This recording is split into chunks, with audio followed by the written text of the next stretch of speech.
Welcome to another edition of English Makes No Sense. Today we're going to take a look at the plural form of the word cactus. Why cactus? Because it's an irregular plural. Or is it? Come on.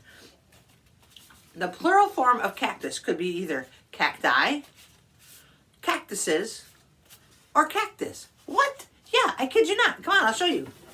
1 cactus, cactus. 2 cactuses. 3 cacti or cactuses. Or 4 cactuses, cacti, or cactuses. That's a lot of cactuses. Or is it cacti?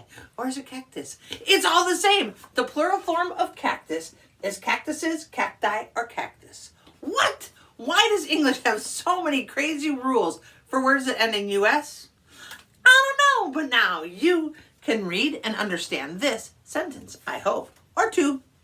1 cactus is a cactus. More than 1 cactus can be a cacti, cactuses, or cactus. What? Come on, English.